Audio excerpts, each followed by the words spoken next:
Welcome to GGL news. Super 6 super hit స్త్రీ శక్తి bus పథకాన్ని ప్రారంభించిన ఎమ్మిగనూరు ఎమ్మెల్యే బివి జయనాగేశ్వరరెడ్డి.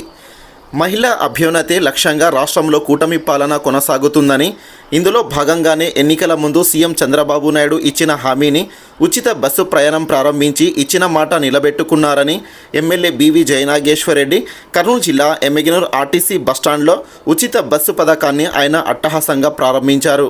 ఈ సందర్భంగా ఎమ్మెల్యే జయనాగేశ్వరరెడ్డి మాట్లాడుతూ, రాష్ట్ర వ్యాప్తంగా స్త్రీ శక్తి పథకం ద్వారా 2.64 కోట్ల మంది మహిళలకు లబ్ధి చేకూరుతుందని తెలిపారు.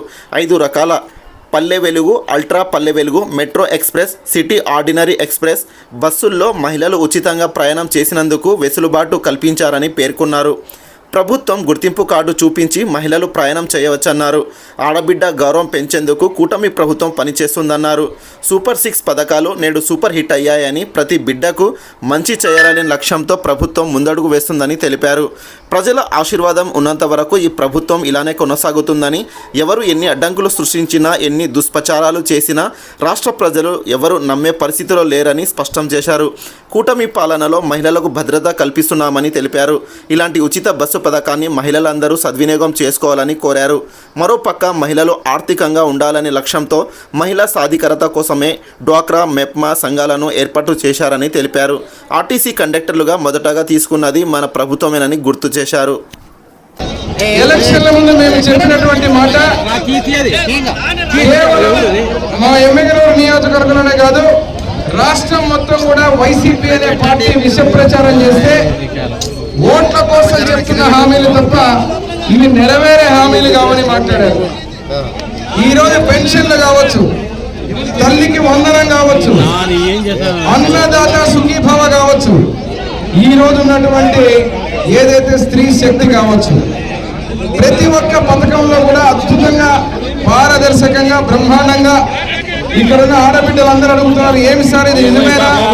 మేము తిరుపతికి పోవచ్చా, మేము విశాఖపట్నం పోవచ్చా, మేము విజయవాడకు పోవచ్చా అని అడుగుతున్నారు.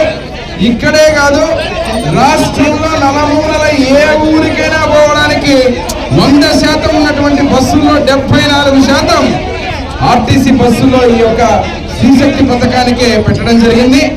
దీని ద్వారా 1900 కోట్ల రూపాయల బరువు రాష్ట్ర ప్రభుత్వం మీద పడిన కూటమి ప్రభుత్వం నరేంద్ర మోడీ గారి నాయకత్వంలో డిప్యూటీ సీఎంగా పవన్ కళ్యాణ్ గారు, విద్యాశాఖ మంత్రి నారా లోకేష్ బాబు గారు, ముఖ్యమంత్రి వారు నారా చంద్రబాబు నాయుడు గారు ఇచ్చిన మాటను తప్పకుండా ఈ యొక్క కార్యక్రమాన్ని ఈరోజు ప్రారంభించడం జరుగుతుంది.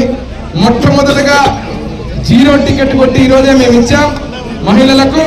ఇచ్చిన తర్వాత మన ఎమ్మిగనూరు నియోజకవర్గానికి వచ్చినందుకు ఇక్కడకు మొట్టమొదటి ప్రయాణం కీర్తిశేషులు నా తండ్రి బివి మోహన్ రెడ్డి గారి కళ ఏదైతే టెక్స్టైల్ పార్క్ ఉందో, ఆ టెక్స్టైల్ పార్క్ టెండర్లు పిలిచి ఎంఎస్ఎంఈ పార్కు మరియు టెక్స్టైల్ పార్కు పనులు ప్రారంభించడం జరిగింది. ఆ టెక్స్టైల్ పార్క్ ఎట్లా ఉంటుందో చూపించాలని ఇక్కడ నుంచి బనవాసికి తీసుకొని పోయి ఆ టెక్స్టైల్ పార్క్ సందర్శన చేసుకుని మళ్ళా ఈ యొక్క బస్ స్టాండ్కి సేఫ్గా మా ఆడకూతులు, ఆడబిడ్డలందరూ రిటర్న్ వస్తున్నాం. మొట్టమొదటి ప్రయాణంతో పాటు ఈరోజు మొదటి నుంచి చెప్పిన ప్రతి హామీని ఈరోజు నెరవేర్చినటువంటి మా ముఖ్యమంత్రి గారు నారా చంద్రబాబు నాయుడు గారికి, విద్యాశాఖ మంత్రి నారా లోకేష్ బాబు గారికి, డిప్యూటీ సీఎంగా పవన్ కళ్యాణ్ గారికి, నరేంద్ర మోడీ గారి నాయకత్వంలో కేంద్ర రాష్ట్ర ప్రభుత్వాలు, కూటమి ప్రభుత్వాలు ఈరోజు తిరుగులేని విధంగా అన్ని హామీలు ఇస్తూ ప్రజలకు దూసుకుపోవడం జరుగుతోంది. కొంతమంది